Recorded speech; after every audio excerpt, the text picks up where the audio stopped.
Good morning friends, this is Anjane Dubey and today we are going to discuss Yes Bank।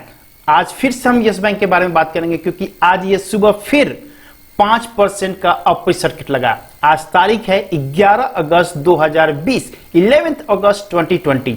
पहला upper circuit लगा था 5 तारीख को, फिर 6 अगस्त को लगा, फिर 7 अगस्त को लगा, फिर 10 अगस्त कल लगा और आज फिर 11 अगस्त 2020 को लगा। दोस्तों, यदि हर दिन ये 5% अपर सर्किट लग रहा है तो क्या आपका टारगेट जल्दी अचीव हो जाएगा? यदि हर दिन लगता है तो क्या ये अच्छा न्यूज है? इन सारे मुद्दों पर बात करेंगे। फंडामेंटली तो आप जानते हैं कि स्टॉक का क्या हालत है, टेक्निकल एनालिसिस करके बताएंगे कि पिछले के मुकाबले इस बार स्टॉक में कितना कॉन्फिडेंस आ रहा है, आगे रखना है या बेच के प्रॉफिट काटना है। नमस्कार, एज यू नोटेड दोस्तों कि पहली अपर सर्किट अगस्त में 5 अगस्त को लगी थी, फिर नेक्स्ट डे 6 अगस्त 2020 को भी लगा, फिर थर्ड टाइम 7 अगस्त को अर्ली मॉर्निंग ही 5% की अपर सर्किट लगी थी, फिर मंडे 10 अगस्त को भी अपर सर्किट लगी और आज 11 अगस्त 2020 ट्यूसडे को भी अपर सर्किट लगी है। दोस्तों, कारण सबको पता है कि एलआईसी ने 105.98 करोड़ शेयर ओपन मार्केट से खरीदा है और अपने पुराने स्टेक 0.759% को बढ़ा के करीब करीब 5% किया है। This is the one the biggest news for any company जिसमें एलआईसी इन्वेस्ट कर रही है और डेफिनेटली यदि वो अपने शेयर होल्डिंग पैटर्न में बढ़ा रही है तो डेफिनेटली उस कंपनी में कुछ ना कुछ तो अच्छी बात होगी। जैसे कि आपको पता है दोस्तों कि LIC acquire close to 5% stake in yes bank. पर आज हम क्या बात करेंगे, yes bank upper circuit continuous लगाती जाएगी या फिर कहीं पे तो होल्ड करेगी? सबसे अच्छी बात है कि मार्केट कैप यस बैंक का 37,081 करोड़ के आसपास हो गया है। This is the biggest news, that's why continuously 7 days से यस बैंक अपर सर्किट लगा रहा है। और दूसरा इंपॉर्टेंट है कि यदि मार्केट कैप ठीक हुआ है तो इसमें प्रमोटर्स और शेयर होल्डर्स भी अपने स्टेक को बढ़ाने की कोशिश करेंगे। जैसे कि आपको पता है कि फाइनेंशियल इंस्टीट्यूट में SBI, ICICI bank, HDFC bank, axis bank, federal bank इसमें काफी मजबूती से अपने शेयर होल्डर्स को होल्ड करके रखे हुए हैं। उसी तरह एलआईसी भी 0.795% से बढ़ा के इसमें 5% स्टेक किया है।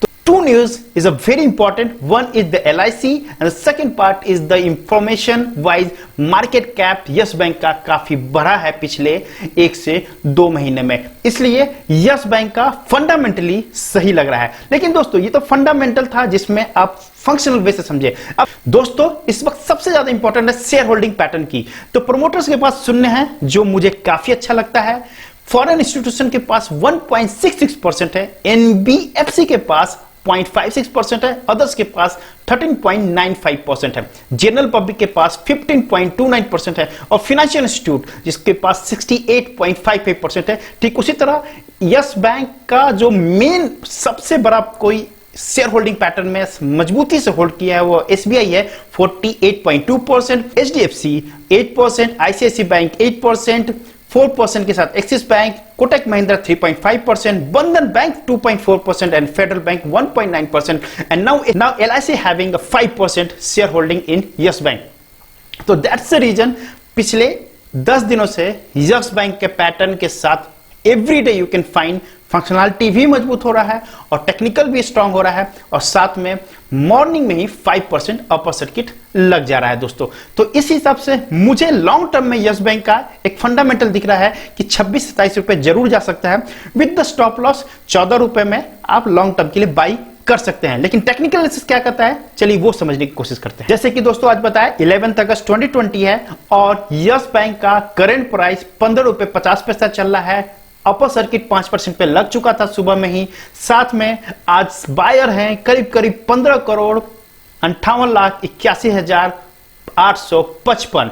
ओपन हुआ था 15 रुपए 50 पैसे में, हाई बनाया 15 रुपए 50 पैसे जैसे कि आपको दिख सकता है, लो बनाया था 15 रुपए 50 पैसे। अपर सर्किट के बाद ये मूव हुआ ही नहीं, प्रीवियस क्लोज था 14 रुपए 80 पैसे। दोस्तों मुझे आरएसआई यहां पे काफी अच्छा लग रहा है। आरएसआई 41.72 है जो मुझे इस वक्त इस स्टॉक में इन्वेस्ट करने के लिए बाध्य कर रहा है। Point to be noted, RSI मुझे यहां पे स्ट्रांग लग रहा है और मैं RSI के पैटर्न के हिसाब से इस स्टॉक में इन्वेस्ट करने के मूड में हूं और मैं लंबे नजरिए से सोच रहा हूं। MACD यहां पे मुझे बार बार कह रहा है कि आप इस स्टॉक को इस प्राइस पे बाय कर सकते हैं विद द प्राइस ऑफ 19 और 20 रुपीज के आसपास इससे पहला प्रॉफिट बुक कर सकते हैं। वैसे जिस प्राइस पे अभी ये चल रहा है उस हिसाब से MACD मुझे काफी स्ट्रांग लग रहा है और यहां से मुझे एक अपवर्ड की ओर जाते हुए दिख रहा है। लेकिन क्वेश्चन यह है कि हर दिन 5% सर्किट लग रहा है, इसलिए एज ए ट्रेडर आप इससे थोड़ा सा दूरी बना के रखिएगा, पर एज ए इन्वेस्टमेंट डेफिनेटली ये एक अच्छा अपॉर्चुनिटी है इस स्टॉक में।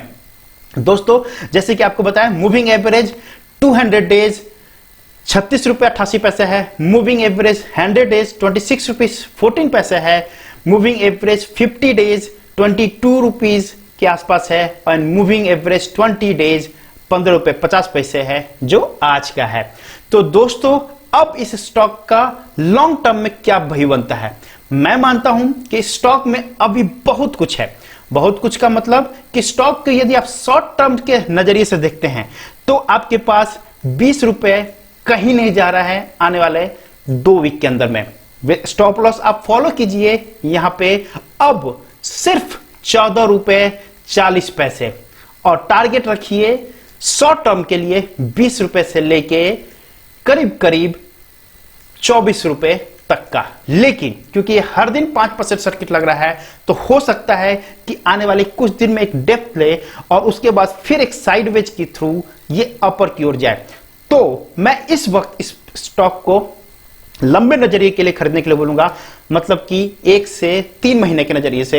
लेकिन शॉर्ट टर्म में यदि आप ट्रेड करते हैं तो प्रॉफिट बुक करने के लिए आपके पास अपॉर्चुनिटी नहीं है, क्योंकि यह हर वक्त अपर सर्किट लग जा रहा है। दोस्तों मैं स्टॉक को यदि फंडामेंटली देखता हूं तो 11 रुपए 75 पैसे का एक बेस बन चुका है, यहां से ये नहीं कहीं जाने वाला है। हां, यहां पे एक और चीज बता दूं, अपर साइड मुझे काफी स्ट्रांग लग रहा है और 19 रुपए 25 पैसे का अपर सर्किट मुझे अपर साइड मुझे 19 रुपए 25 पैसा दिख रहा है, जो वो एक बड़ा हेडल है जहां पे ये थोड़ा बहुत साइडवेज जा सकता है।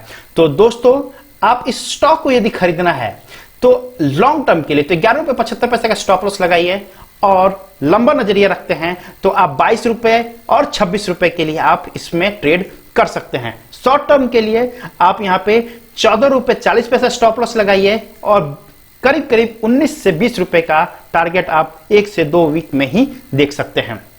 दोस्तों यस बैंक का फंडामेंटल भी सुधर रहा है और टेक्निकली भी मुझे अब ये थोड़ा बहुत कन्वर्ट होते हुए अच्छे फॉर्म में दिख रहा है। लेकिन क्योंकि हर दिन ये कुछ अलग सा फॉर्म आ रहा है और न्यूज ड्राइवन स्टॉक है तो डेफिनेटली आप हर दिन प्रॉफिट नहीं बना सकते हैं, लेकिन लॉन्ग टर्म के लिए आप इसमें इन्वेस्टमेंट कर सकते हैं। दोस्तों यस बैंक के बारे में कुछ और जानना है तो कमेंट बॉक्स में अपडेट कीजिएगा। किसी और स्टॉक के बारे में जानना चाहते हैं तो भी कमेंट बॉक्स में अपडेट कीजिए। आप हमें ट्विटर पे फॉलो कर सकते हैं। मिलते हैं किसी नए स्टॉक के साथ, तब तक के लिए वंदे मातरम, जय भारत।